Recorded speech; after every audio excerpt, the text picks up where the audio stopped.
कहते हैं कि एक कृष्ण जी की बहुत बड़ी भक्त थी, जो कृष्ण जी की हर समय काम करते उठते बैठते कृष्ण जी का ध्यान रखती थी। उसे कोई काम होता तो वो कृष्ण जी से कहती, कोई शिकायत होती तो श्री कृष्ण भगवान से कहती। इस तरह उसे कृष्ण जी से इतना लगाव हो गया था कि उसे सपन में भी श्री कृष्ण भगवान दिखाई देने लगे। एक दिन उसके सपन में श्री कृष्ण भगवान आते हैं और उसे कहते हैं कि सखी, आज रात तुम सोना नहीं, आज रात मैं तुम्हें वृंदावन घुमाऊंगा। सुबह उठी तो उसने अपने सौपन को याद किया और वो बहुत खुश थी कि उसे सौपन में श्री कृष्ण भगवान आए और ये सौपन में ऐसा दर्शाव दिया उसे। वो पूरा दिन बहुत खुश थी कि आज उसे रात को श्री कृष्ण भगवान लेने आएंगे और वो सोएगी नहीं। अगर सोएगी तो श्री कृष्ण भगवान उसे लेने कैसे लेकर जाएंगे वृंदावन घुमाने के लिए। वो पूरा दिन बहुत खुश थी, अपना काम जल्दी जल्दी से कर रही। वो रात के कहते हैं कि 3 बज गए थे, तब तक वो औरत श्री कृष्ण भगवान का इंतजार कर रही। नाम था उसका श्यामा, और वो ये इंतजार कर रही थी कि अब उसके श्याम आने वाले हैं, उसके श्याम आने वाले हैं। लेकिन कहते हैं कि 3 बजे के आसपास उसकी नींद लग गई और सुबह जब वो उठती है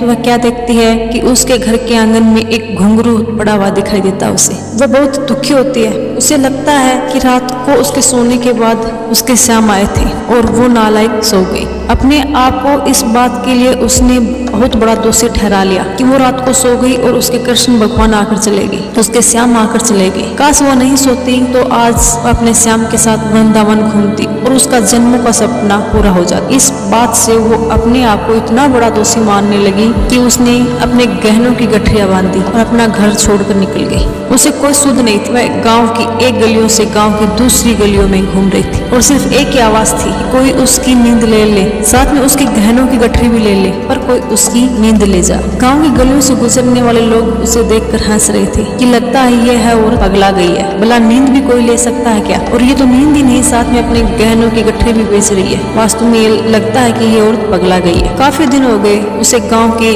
गलियों में घूमते हुए, कभी एक गली कभी दूसरी गली, एक ही तमन्ना एक ही आस, कोई उसकी नींद ले जाए। एक आदमी होता है, वह ये बात अपने घर पर जाकर बता कि हमारे पास के गांव में एक औरत है और काफी दिनों से घूम रही है, लगता है कि वह औरत पगला गई है, अपनी गहनों की गठरियों के साथ नींद बेच रही है। उस औरत की पत्नी थी, वह खाना पका रही थी। एक रोटी उसकी तवे पे थी तो दूसरी उसकी चकले पर थी और उसे सुना कि कोई औरत नींद की गठरी बेच रही है। वो तुरंत झटपट वहां से उठती है, अपने गहनों की गठरियां बांधती है और बेसुध होकर दौड़ लगाती है घर से बाहर। न पैरों में चप्पल है, श्याम दीवानी इस तरह दौड़ लगाती है। उसके घर वाले देखते हैं कि ये इसे क्या हो गया, ये कहाँ जा रही है। वह औरत गांव की गलियों में श्यामा को ढूंढने लगी। हर इंसान से पूछने लगी कि आपने नींद बेचने वाली औरत को देखा? लोगों को लगा एक तो पहले से ही पागल औरत आई हमारे गांव में आ गई, दूसरी ओर आ गई, ये कैसी कुदरत की माया। वह औरत सुबह से श्यामा को ढूंढ रही। शाम होते होते उसे श्यामा मिल गई और श्यामा से जाकर उसने कहा कि बहन, तू मेरी ये सोने की गठरियां ले ले और तुम मुझे मेरी नींद वाली गठरी दे दे। श्यामा बहुत खुश हुई है सुनकर।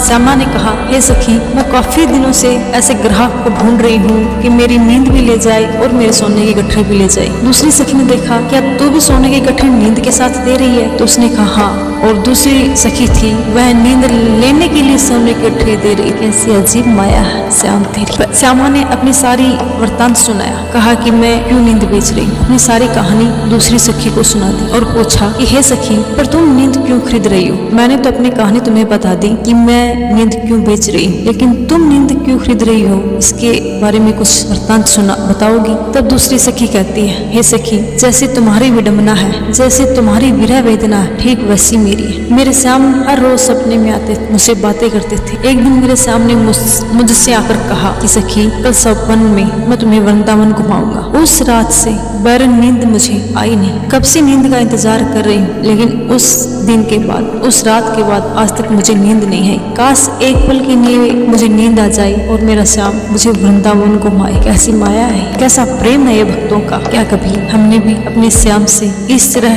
टूटकर प्रेम किया? जिस दिन हम भी श्याम से इसी तरह टूटकर प्रेम करेंगे, उस दिन श्याम हमें भी जरूर वृंदावन घुमाएंगे। जय श्री श्याम।